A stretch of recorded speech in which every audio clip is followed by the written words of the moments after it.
Okay, then, lovely.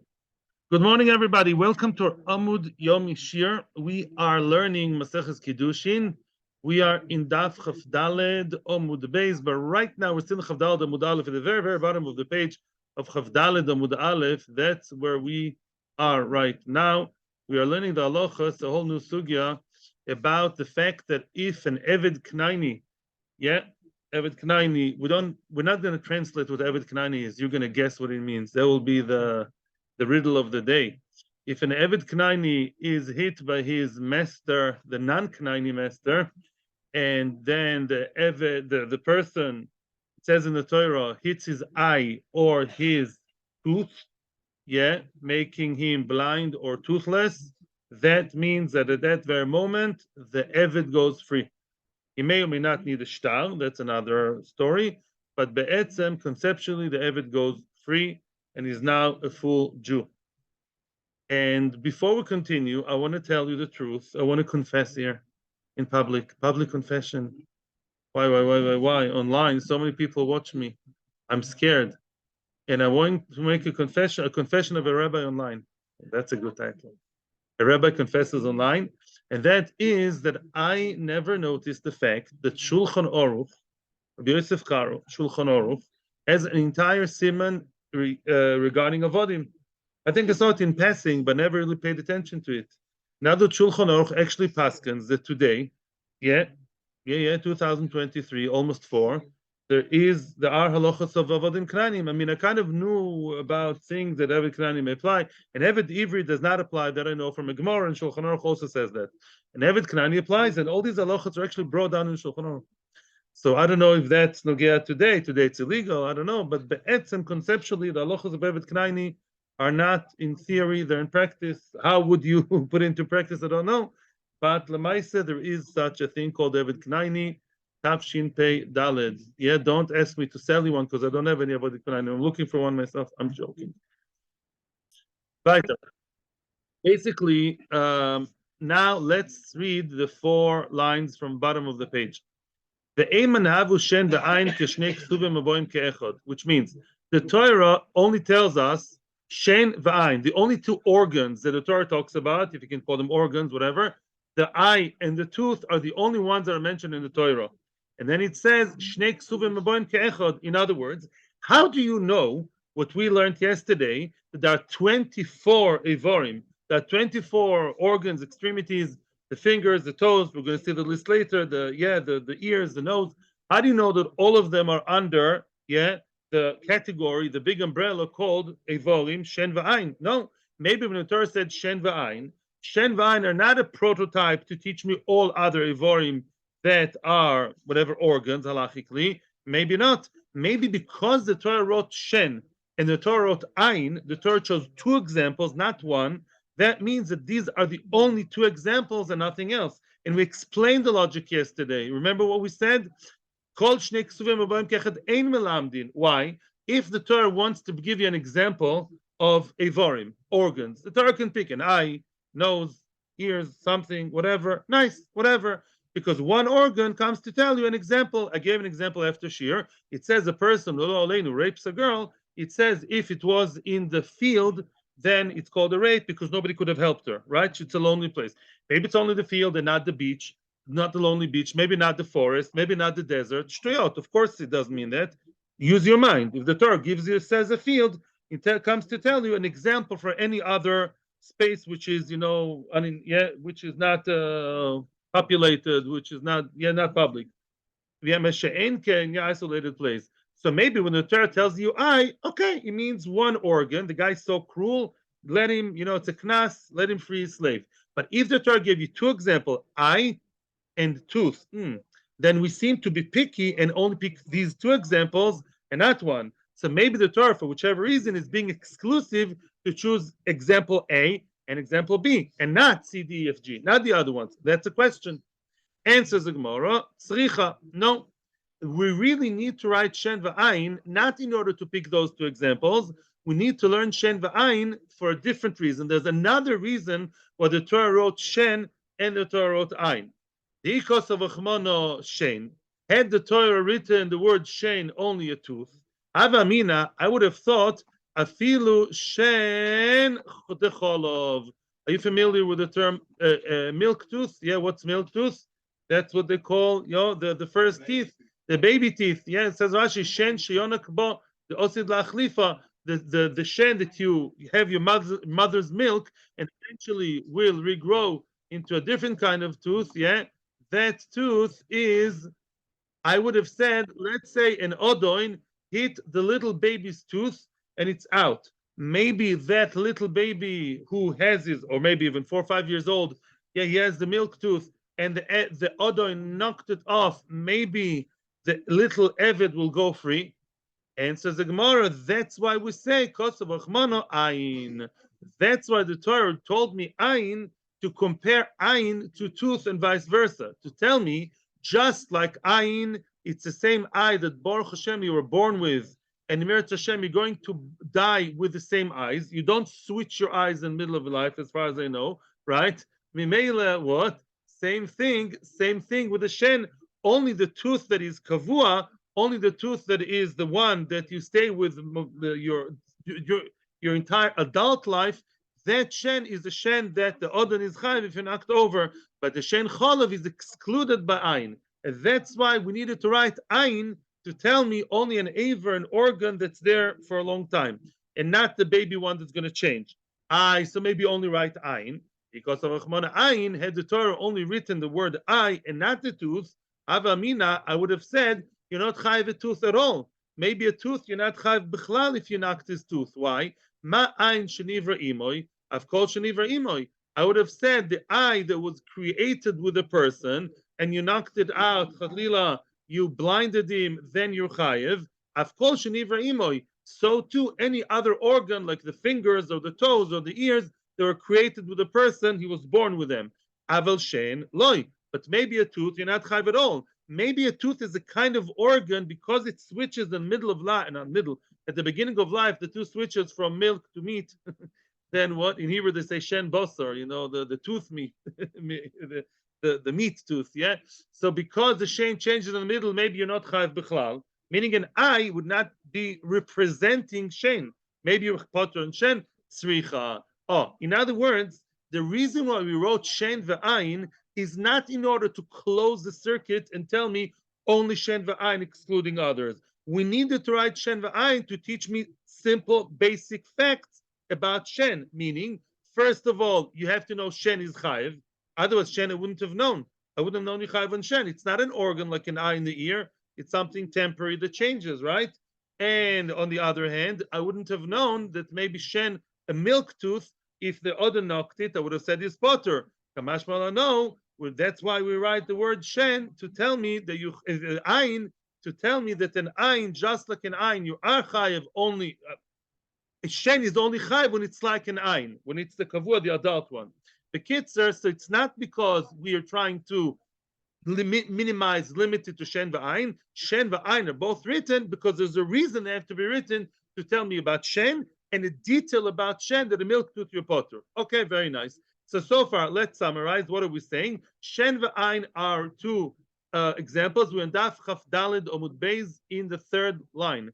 Daf Chaf Daled Amud Beis, the third line. By the way, it's very, very, very easy to remember. Where are the halachas of the 24 Ivarim? There are 24 organs that if you hit your Eved and you cut them, you have, and it's in Daf Chaf Daled. 24. Now you all know. You can all impress the neighbors by telling them, the sugi in Kiddushin, Shen Rein, Kiddushin Daf Chaf Daled. They'll think you're Pcham Kanevsky. Okay, the Ema, Frek the Gemara, what did we say up until now? Any organ that is not reparable, that will not grow back, right? Such as an adult tooth, eye, or anything else for the matter, on them you're chayiv. Frek the Gemara, how do you know? The Ema, let me read the Pasuk differently. I would have read it differently. It says in the Pasuk, I'm reading the Pasuk inside now. We're going to read the Pasuk. You can look at it in the side, in the sidebar of the Gemara. If a man smites, if a man hits the eye of his slave or woman slave, and he destroys it, you should set him free, should send him free, instead of his eye. That's what it says. Okay. Now says the Gemara, back to the Gemara. Ve'ima. Let me suggest the following reading of the pasuk. Says the Gemara. Let me suggest kiyake klal. The word kiyake, if he hits, if he smites, that's a general word. Kiyake, anything. Maybe even he smites his cheek. Shen ve'ayin prat. Shen and ayin. There's another pasuk about the tooth, right? There are prat. There are details. Klal uprat and b'chlal el mashu b'prat. When you have a klal uprat, general rule and then details, then what? And baklal el mash b'prat, and it's only the prat, only the details and nothing else. No other organs, no other details. Shen v'ayin in would only be a tooth and an eye. B'dachin aloi, nothing else. Finished. Okay, and therefore klal uprat is telling me just shen v'ayin. That's it. No fingers, no toes, no nose, and no ears. Answers the Gemara. Excuse me. Answers the Gemara. Read till the end of the pasuk. It says at the end, there is another inclusive statement at the end of the pasuk. You should send him, not set him free. I'm using the right words. Yeshalchenu. You should send him to freedom. It's coming again to include and give me more inclusive information. We all know the rule. When you have klal upatu klal, general, detailed, and general, then you only add details that are similar to the examples of the Torah. Ma prat mefurash, just like the details are clearly mum shebagolui ve'einan choizrim, just like the prat is mum shebagolui, meaning what? This is something, what's golui? Exposed, visible. It's not like he hit his, pancreas. He didn't hit his heart. I mean, whatever. Heart would be a different story. Yeah. Shebagolui ve'enam choizrin. They don't grow back. I've called mumin shebagolui ve'enam choizrin. So too the mumim shebagolui ve'enam choizrin. Yeah. Mumim that are golui. What's golui? Exposed. Any other mum that is exposed and will never repair itself, right? They are mumim. On them, the eved goes free. Okay. Full stop. Good. Now, frag the Gemara, wait a second. Let me try and be more detailed and more, let me minimize it more. Here's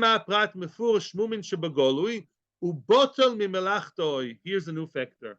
There's another common denominator between an eye and a tooth, and that is botal mimelachtoi.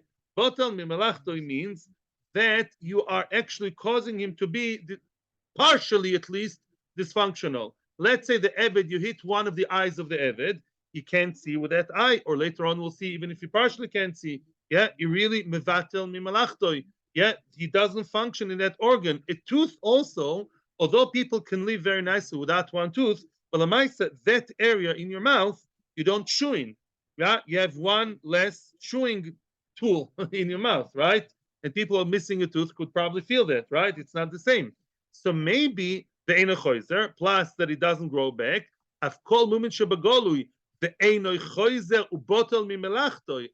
Maybe we should have another requirement for the organ, yeah, that the odon hits and the eved goes out.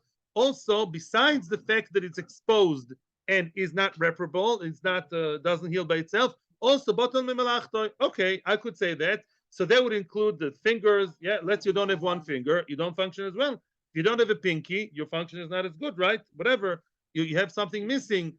But the problem is as follows. Okay, maybe really these are the three requirements for an organ that's taken away for him to go free. That it's exposed, he doesn't go back, and it's botal memalachto that he can't function with that aver, is missing a real physical thing that he can't work with anymore. If so, alama tanya, why did we read in the Brisa the following? It says like this, very interesting halacha, tolash bizkanoi. Let's say the master, he tolash bizkano, he started like pulling on the beard of the chin of the eved, the dil del boy etzem, and now the jawbone is a bit, not completely disjointed, it's a little bit disjointed. In other words, he did something to the jaw that the jaw is now not as functional. We say, Eved yoytze beim lecherus, the Eved goes free. The Eved goes free. Zokt Rashi, we're talking here about an Eved that can function even without the jaw being 100% okay. He can still chew. Yeah, the jaw is a little bit disjointed. Yeah, it's a bit out of place. I don't know exactly the scientific. I'm not a dentist. I'm not a mouth doctor, whatever yet. But the Maisa, when it's a situation where he can chew, he can talk, he can do everything, it's, I don't know, uncomfortable. And eventually, says Rashi, it will fall. It will, if not treated, yeah, the jaw, will eventually fall. Then I saw online there's such a medical problem nowadays, the jawbone slowly deteriorating. Something like that. There's a thing that by old people nowadays, that many times the jawbone slowly deteriorates and is being eaten up. And if you don't take care of it, the whole thing. So Bekitzer, maybe that's what? Not lockjaw. No, no, no, no, no. That's something else. No. Bekitzer, lo mishane. The thing is, the Gemara's question is as follows. If you think that the requirement is, and it should be, that shen va'ayin, without the eye chalila, you can't function. Without the tooth, you don't have the function of that tooth. If so, why did we say that if he pulled his beard and now he is functional, but he started the process of dropping his jaw, literally, but right now he's still functional or good, why is he yotze lecherus? Why? It's functional. He can chew, he can talk, he's not so comfortable, but he's okay. If so, why is it yotze lecherus? Didn't we say that there should be another requirement of what? Of of batul mimalachtoi? It's not batul mimalachtoi. Answers the Gemara, Lechovshi shalchenu ribuyahu. Ay, ay, ay, ay, ay, ay, ay. The last word, Lechovshi shalchenu, the last inclusive statement is not klal upatu klal, but it's ribui, miut veribui. We recently saw the difference. Which one is more inclusive, klal upatu klal or ribui, miut veribui? Quick. The more inclusive is ribui. In other words, this Tana does not believe in klal upatu klal. He believes that big, small, and big, to use childish terms, is more inclusive. Yeah. So the last statement of Lechovshi Shalchenu really came to tell you ribui. What's ribui? Harbe, a lot. It includes more things, even organs that don't bother your functionality. Even they're included because it's not klal upatu klal, small, but it's ribui v'miut veribui. Ooh, Ken and Har, a lot of people in Zoom today. Welcome to the Zoom people. Yeah. Okay, now Beseder. Fine. Okay. Okay, let's continue. Frag the Gemara, if so, the ribuyahu, if it's ribui, yeah, if it's ribui, afilu ikal yodu v'tzamto v'soifo lachzor nami. Says the Gemara, wait a second, you're telling me it's ribui? You're telling me it's ribui of what? Everything is included? You so inclusive. The words Lechovshi Shalchenu are a ribui to include everything. If so, what would be the following case? Hikawa al yodoi v'tzomto. Let's say the odoin hit his master on his hand or his arm, and v'tzomto, the hand shrank. The hand shrank now, tzomto, v'soifo lachzo. And afterwards, it will go back to itself. Yeah, it will heal. Yeah, okay, it shrank partially, temporarily. It will go back, treat it a little bit, it will go back. Nami, if so, why don't you include that too? If you're being so inclusive and you're out of the constrictions of Shen Va'ayin, if so, why don't you say also that the hand that samto and goes back should also be a reason for him to go out, because now it's free for all. Alama Tanya, and if you want to tell me enochinami, no. Look at the brisa. It says Hikal Yodoi v'tzomto v'soifol achzo. Hikal Yodoi, the master, he hit him on the hand, and the hand was somehow, he shrunk somehow, and then shrank, and then he will go back to its old glory. Ein eved yotzo balacherus. Oh, we see that that's not true. We see that because it is something that's reparable, that will grow, which will heal by itself, then it's not included. Why isn't it included? Answers the Gemara, tell you why. Imken shen va'ayin maya anile. Of course, avada. Otherwise, the word shen va'ayin maya anile. What do they help? In other words, even when we have ribui, miut v'ribui, you can't merabe everything, any kind of blemish. Why? Because you do have the details in the middle. You have ribui, miut v'ribui. You merabe more than shen va'ayin, much more than shen va'ayin. All the evorim that don't go back, and all the evorim, even if they're functional, like the chin. But lamaisa, you can include everything you feel like, because the Torah is being a little bit exclusive with the middle of the pasuk that tells you shen va'ayin. So let's summarize. We have ribui, miut, veribui, right? You merabe almost everything that's similar to shen v'ayin, meaning anything that is golud, that is exposed, anything that will not go back to its old glory naturally by itself, anything that is now we don't care though whether it's functional or not. That's more inclusive.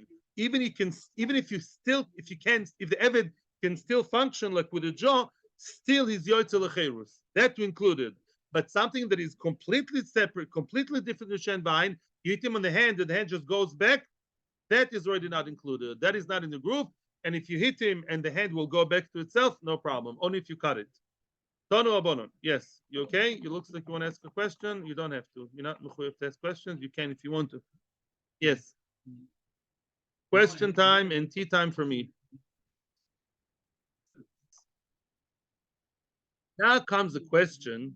An Eved Knani, as we said many times, sometimes an Eved Knani, besides the actual shichu of the money, meaning besides financial freedom and independence he gets from his master, you also need to get shichu in order to marry a Jewish woman and become a full member of the Jewish community. By the way, I saw yesterday something important, not exactly to do with us, but a little bit. What would be if an Eved Knani refuses to become a Jew? After 12 months, you're supposed to try and convince him up to a year to become a nice Jewish boy. Yeah, meaning that he has to go through bris milah and tvila.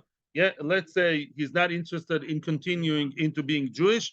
So the Tosfos says that you do force it, which you usually don't force conversion, except for very, very. So I understood from Tosfos, maybe I'm wrong, but the Shulchan Aruch says no. Shulchan Aruch says that if he doesn't want to become Jewish, then you sell him back to the goyim. After 1 year, I never knew that option. I guess Machlokas Rishonim, and I never saw the other opinions. I didn't go beyond Gemara Shitosfos, I guess, in that sugya. So the Ma'aseh, the Shulchan Aruch says, if he's not interested in becoming Jewish after 12 months of, you take him to Arachim, you take him to Hidabrut, to Esh Discovery, and he is not interested after a whole year, then you sell him back to, who, to Tim McKenzie, of course, who will gladly accept him in open arms and make him work over there. Tonu Abonon, quick, and then you continue. Yes, sir. You. Tonu Abonon. Now you're going to see a machlokes with many tanoim, each one in a different team. Bekulam eved yotze be'em lecherus. Bekulam, all these evorim, if you hit his nose, you hit his thing, whatever, yotze be'em lecherus, the eved goes free.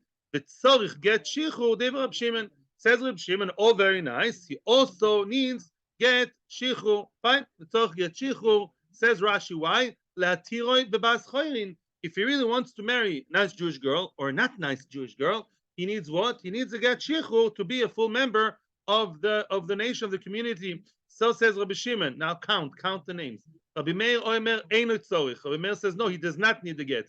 Rabbi Lezer Omer Tzorich. Rabbi Lezer is joining Rabbi Shimon's team. Rabbi Tarfon Omer Eino Tzorich. Rabbi Tarfon is Rabbi Meir's team. No, he doesn't need to get. Rabbi Kiva Omer Tzorich. Rabbi Kiva is on the team of Rabbi Shimon that says yes, he does need to get. What's going on here? So many Tanoim, one against the other. Now there was a group of Chachomim that would be Machria. They were the deciders. They are the ones who decided, lahavdil, like the referee, deciding who's right, who's wrong. They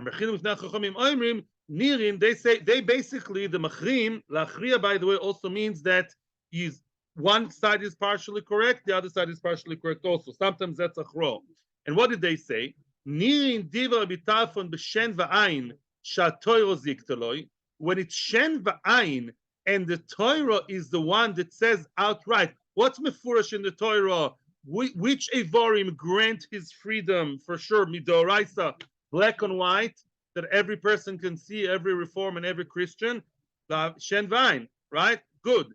Then when the Torah ziktaloi, then we say that you don't need the get. In other words, it's more of like a powerful shichus of itself, and you don't need an additional get. It's from the Torah. However, v'div Rabbi Akiva, we agree, and paskin like Rabbi Akiva, that you do need get shichur, an additional get, b'shar evorim, in other organs, yeah, the toes and the fingers and all that. Hoil the knas chachamim hu, because all the other evorim are knas midorabanan. it's only a fine. It's a knas on the master. Mi derabanan. I am surprised that you're not, your eyebrows should shot to the ceiling. What are you talking about? That's the rabbanon. We learned it by ribuy miut v'ribuy. Ribuy miut v'ribuy is not an invention of the rabbanon. Chas v'shalom. Frek the Gemara. Knasu? How can you say that? You calling it the knas mid'Rabbanan? When we say mitzvah mid'Rabbanan, we mean the rabbanon woke up one sunny day. For example, Chafei Kislev wasn't so sunny. They decided there's a Chanukah. They decided is a new, so to speak, mitzvah d'Rabbanan, a new gzeira. You have to wash your hands. You have to have an eruv, right? But when Chachamim infer something and derive it from the Torah, that's not mid'Rabbanan. That's basic hashkafa. That's second day in Shtar, as far as I know. Yeah.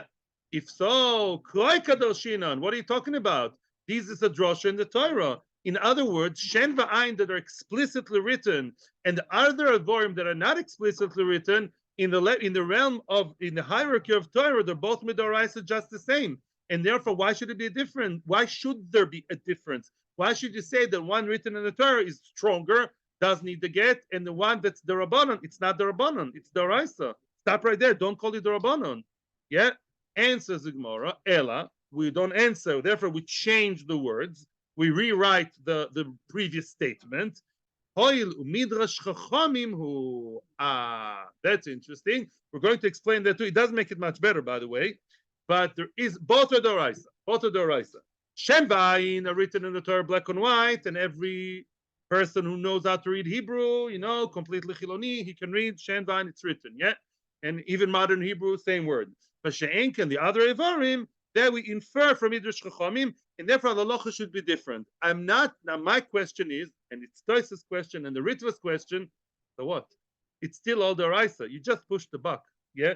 In other words, why should the halacha be a tiny bit different, yeah, between something written in the Torah Mefurash and something that is inferred by Chazal? It's all Mimoshe Misinai. We believe with all our hearts that Moshe Rabbeinu was given the Torah Misinai, and there Hashem told him Baal Peh, all 10 fingers and all 10 toes and the nose and the chula, yeah? So still, it's a question which I'm leaving on the side, and I would like to see Tosis inside. I always threaten and never do it. This time we will do it. We'll see Tosis inside. Leave that alone for now. Leave that alone for now. Let's just get the facts first. Again, what did we just say? If the Odoin smacked him and more than smacked him, poked out his eye, poked out Chas v'Shalom his eye, or knocked out his tooth, right? He told him, bring a bag for your teeth, yeah? And he knocked off his tooth or his eye. What happens then? Oh, that's the What happens then? You don't need to get shichur. It's such a powerful shichur, needs no other help. He can marry a Jewish girl tomorrow. He doesn't need an extra get to change his status. The status is there. He's already a full Jew. Tomorrow night, the chasana in Ulama Karamim, yeah? Mashenken, when you have fingers and toes and stuff like that, and the bris milah and the thing, that is inferred by Chazal. Although it's the Araisa, it's a Midrash Chachamim, and therefore there it's not enough to be, in order to be fully free, he needs, besides that tragic event, he needs also Ishtar Shichur. These are the words. I'm not don't ask me why, please, because we'll see the Gemara in the Tosas. I just translated and summarized. Now we're going to see the Gemara's piece, and Tosas, no, please, I'll hear you soon. Now, the question is why? My timer. Okay, so first of all, says the Gemara, let's just get to the original reason of each opinion. My time at the Rab Shimon. Why is it that Rab Shimon Bechlar required to get? Now, it's all very nice, but I keep brainwashing you all the time that an Eved Knani always needs get shichur. It's not always true. We saw that if an Eved Knani gets his money, he gives the money, somebody, not him, gives the money to the master. That's good enough without a get. So it's not like you always need to get shichur, right? It's a question. Sometimes you do, sometimes you don't. Why is it really the Rab Shimon required that an Eved Knaini would require get shichur after his nose was cut off, let's say, yeah? Yolif shiluch meisha. Very simple. Small. I'm low profile. I'm just learning exer shova from an isha. It says shveshilach is ishtoi, right?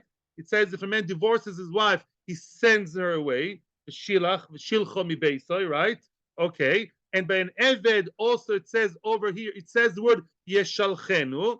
We learned Gzera Shava, Ma Isha B'Shtar, of Evenami B'Shtar, finished. It says actually in relation to the one whose eye was poked out or his finger, Midrosha, was cut off, it says Yishalchenu. A woman, we all know a woman, there's absolutely no way for a woman whose husband is alive to be divorced besides a get.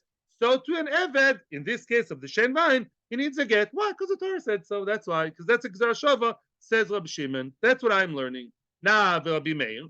Rabbi Meir says, what would Rabbi Meir say to the Gzar Shava? Rabbi Meir did not require the Shtar ever. By the way, don't get me wrong. Rabbi Shimon and Rabbi Meir are extreme. Rabbi Shimon says you always need a get, and Rabbi Meir says you never need a get. We are the ones who mixed and matched, and we said depends Shen V'ayin or other Avorim. But Rabbi and Rabbi Shimon, they're extreme. They're right wing, left wing extreme. One of them always requires, now one of them never requires. Yeah. So Rabbi Meir, the ball is in your court.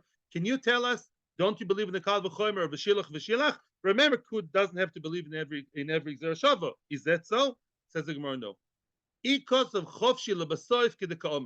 What are the final word? Not the almost final words in the pasuk. It says lechofshi yeshalchenu. Listen to the order of the words. Lechofshi yeshalchenu. To freedom you should send him. So says Rameir, listen. Ikos of chofshi lebasoif kidekaomat. Had it written in the Torah, had it been written v'yeshalchenu lechofshi, which is by the way the more normal way grammatically. Yeah, send him to freedom. That's the normal way. You send him to freedom to the Kamart. Why? The word Yeshalchenu sounds to me like shalach, like a woman. Yeshalchenu, send him shlichus, with his get, shalach from Isha, and then he'll be free only after receiving the get. I would have agreed with you. But hashta the cause of lechofshi Yeshalchenu, now that the Torah says lechofshi, and then Yeshalchenu, that's very strange. Syntax. To freedom, you shall send him. That's the wrong way around. It's coming to tell you just punkt verkehrt. It's coming to tell you lechofshi yeshalchenu. Even without the yeshalchenu of the get, he's already free without the get. Lechofshi, he's free. The word yeshalchenu came too late. So why did you write yeshalchenu? To teach me the other evorim for the klal upatu klal, for the ribu mitu ribu. That's why. So let's summarize. So we have two opinions here. One opinion requires a get always, because we learn shlichus, we learn shiluch from a woman. And Mashenkin, the other opinion, Rabbi Meir says no, he never needs a get. Never needs a get. Why does he need a get? Because we say no. Because lechofshi yishalchenu comes to tell you lechofshi, he's free regardless of the yishalchenu, regardless of the get. That's the other opinion. Toisus is asking our question. No questions. I can hear your questions after we see Toisus' question. The first Tosfos in the page is a must, at least the first half. Yeah, the people on Zoom are very happy now, I know. Now let's see the first Tosfos on the page. Only the first half. I'd like to see the other half too, but the first one is more. Pirush, that's Tosfos. Pirush mishumachi omar, the bish'ar dvorim tzorch get shichur. Because the other things, all other organs besides Shen v'ayin are not written in the Torah. They are nidrash by Chazal, for sure the Doraisa, but we learn them from Drosha, from the Torah Sheba'al Peh, not Torah Shebechtav, and therefore by them you need to strengthen it, so to speak, and you need to get shichur. The Imtoimar, listen to how Tosus asked my question much better than me. Umabekach, who cares? Who cares? Asks Tosus. Oil midrash chachomim hu, because it's a midrash chachomim. So what? Yeah, many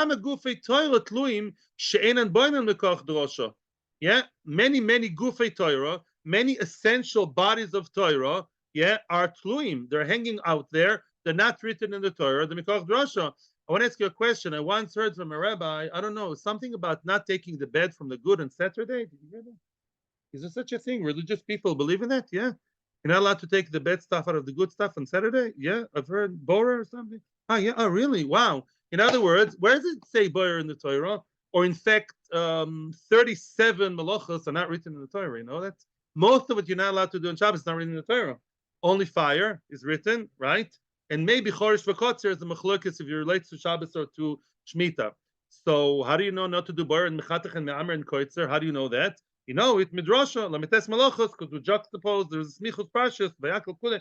So most of our Shmiras Shabbos is not written in the Torah. What happens to somebody who does Bur and Shabbos b'meizid? He took out the bed, the klipa, whatever, some bad stuff, the bad dead fly, which is also muktzah. out of the Garinim when Bemezid, what do you do to him? No skila, right? It's not written in the Torah. Yeah. What? Well, don't look at me. You send him to Azir without a weapon. That's a nice chiyuv misa. In other words, you chayiv misa skila, although it's not written in the Torah. So says Tosfos Hashem Yishmor. Who cares it's not written in the Torah? Many important halachas, such as Shabbos, skila.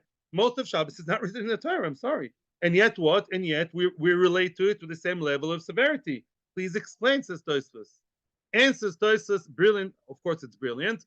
There are really two answers. I'm giving you the first one because it's more palatable, and we don't have time. Listen to this. The get ze enel midurabonon. Wow. This get is only the rabbonon. Really, he does, even according to those who require the get, yeah, they only require it midurabonon, not midoraisa. Why midurabonon? The chashin and shem imtzeinu bashuk. They are maloi avdi ato.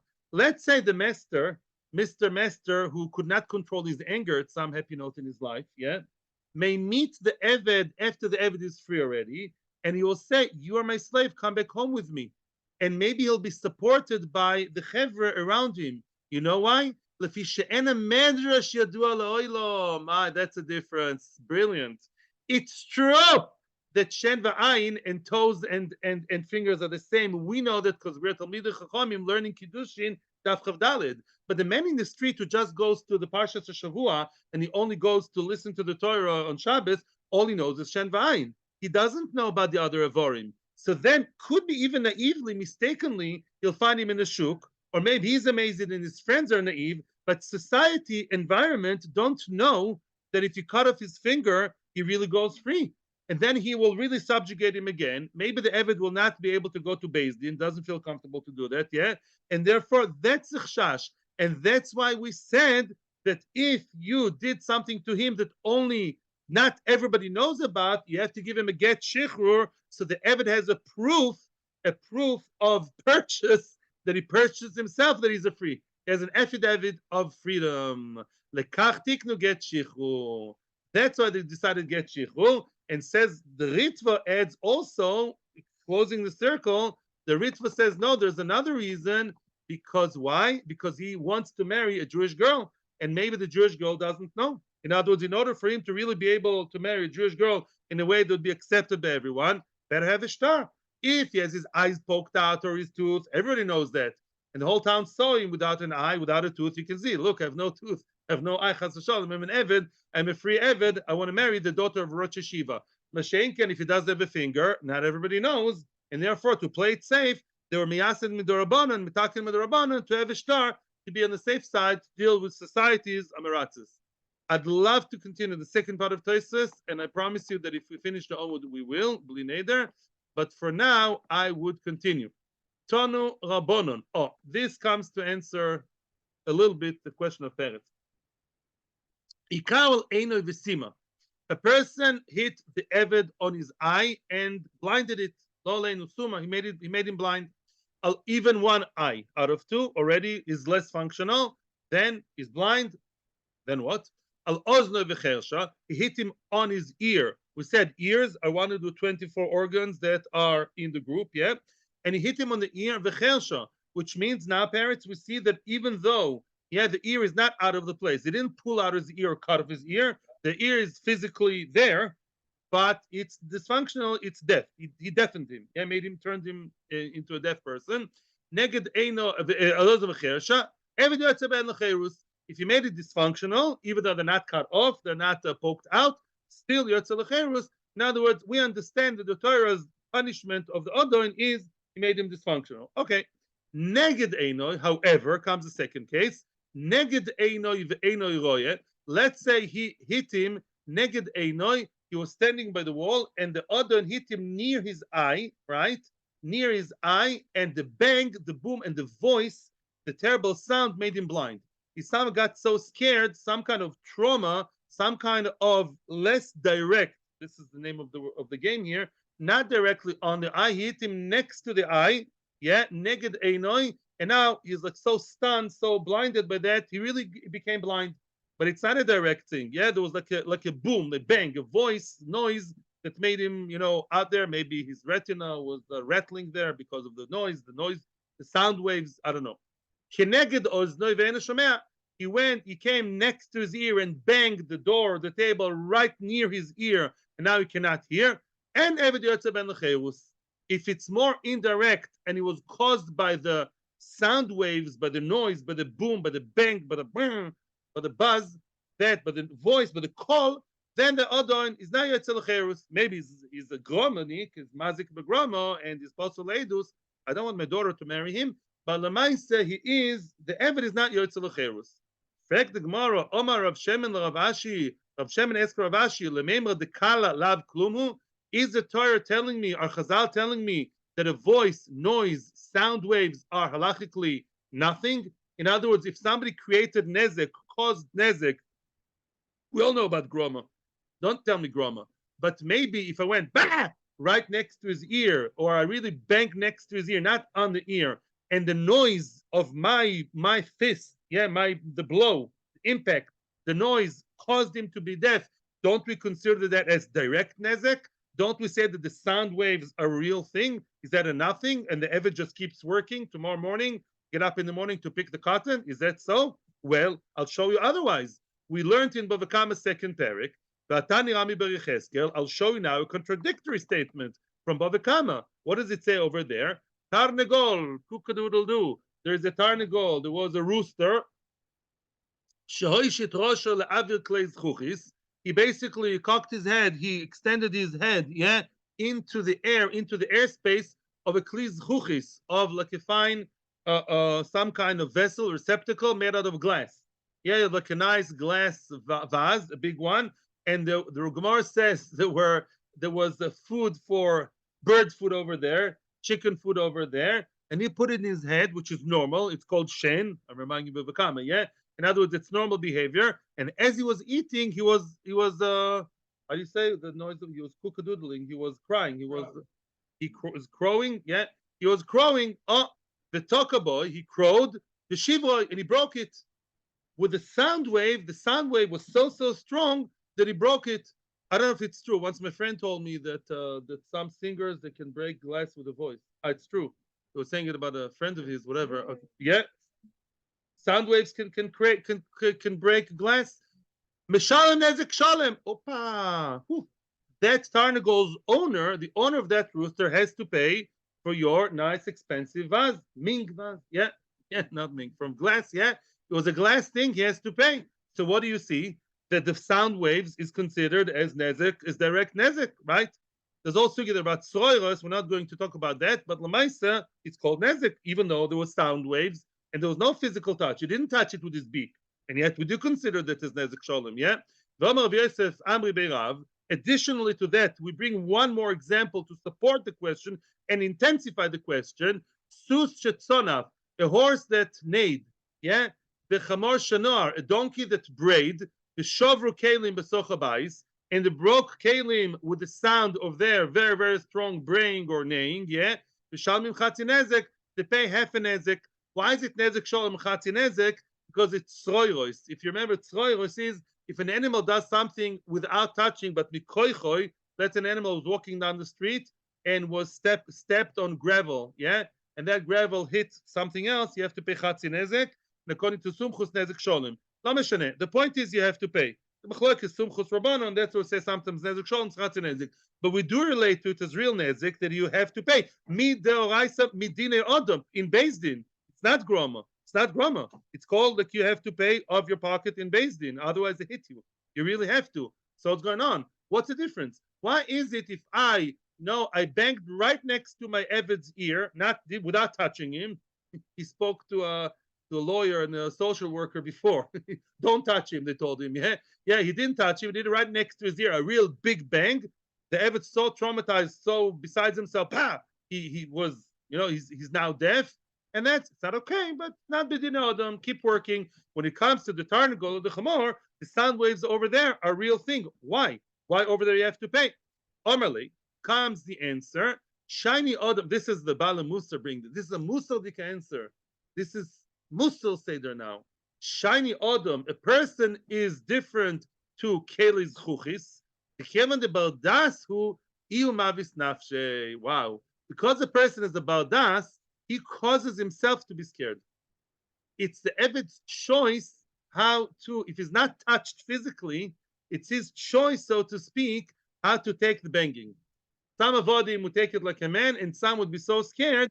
He keilu himself, yeah, he took the impact, he took the blow in such a way that made him deaf. Is a balabais nice? Really not nice. But lemaisa, it's not called direct. In other words, the sound waves are considered really relating to the person, true, or to the chicken, or to the braying donkey. So when he goes back, cook-a-doodle-doo, into the clay's chuchis and they broke, you have to pay. The clay's chuchis is going to break. A person is more like there's a psychological in between buffer zone in which the person, some subconscious level, decides, I am scared. Yeah, he got scared out of what the Adon was doing. There's Adon's what he's doing, and your fear, he scared you, and he's really not a nice man. And your fear made you blind or made you deaf, or your shock. But the shock is the way you took it to yourself. That's why it's groma. Very nasty man. Groma is really severe, but you don't go free, Mr. Evid. 1 second. Kedetanya, question soon. As we see in a brisa in a choivel, the 8th parak of Bavakama that deals with these issues. Kedetanya, sorry, apologize. Yeah, Kedetanya, Zoom is a groma. Kedetanya, hamavis is chaveroi, a person who scares his friend. Boom! In the middle of the night, you scared your friend off and you caused him damage, one way or the other. Poto medina odom. He cannot take you to Beis Din for whatever it caused him. I don't know, heart attack, and he survived it. You can't take him to Beis Din. Hashem will punish him. And he's supposed to leidus and a bad man. Yeah, you bedina shemaim, which means you have to pay him. If you want to be clean when you come to Shemaim, after 120, you have to pay. But Beis Din cannot force you to pay him the payment. Yeah, how is that true? Ketzad, when is that true? A person basically blew or shouted in someone's ear. Ah! Yeah, in the ear. You know, the kids like to do it sometimes, like to surprise the little kids. Yeah, it was so bad that it caused him to be deaf. It deafened him. Potter, the person is potter. Why? Mitzad me touching him, I didn't do my sebeyadayim.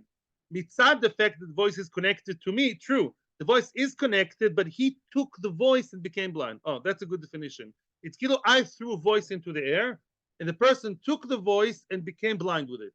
There is some kind of disconnection there in the middle, as opposed to the cook-a-doodle-doo in the glass vase, when there wasn't. The vase didn't take the voice. It's not about bchira. Here, you as about bchira, you took the voice and you got, let it be prepared, you know, and whatever. You wouldn't be as bad. It's the way you receive it that caused you to be cheresh, and he's potter. Fashenkin achzohu. Let's say as the person went boo, he was holding you the same time while he was doing it. He was holding your shoulder, not even forcing you. There's an opinion that says even if he touched you, the mere fact that there's a ma'aseh be'adam alleged to the screaming, then chayev. If at the same time of the boo, he also touched you, either held you and forced you, or some Rishonim there, if you remember Bavakama, they held. Oh, ma'aseh be'adayim. Once you're connected at the same time, there's a ma'aseh be'adayim together with the screaming, then you can't say he took it, he took it. No, there's no such thing. Lamaisa, there's a ma'aseh be'adayim involved. There's no forgiving. It's bidei odom. That's called chai bidei odom. The last session of questions for today. Okay, thank you very much. Thank you to everybody here participating in the Shiur for your question, answers, and participation. Thank you to our YouTube channel viewers and to the Torah Anytime public. Thank you and Hatzlacha. We should have a peaceful, good week of Mashiach coming soon. Hatzlacha, bracha.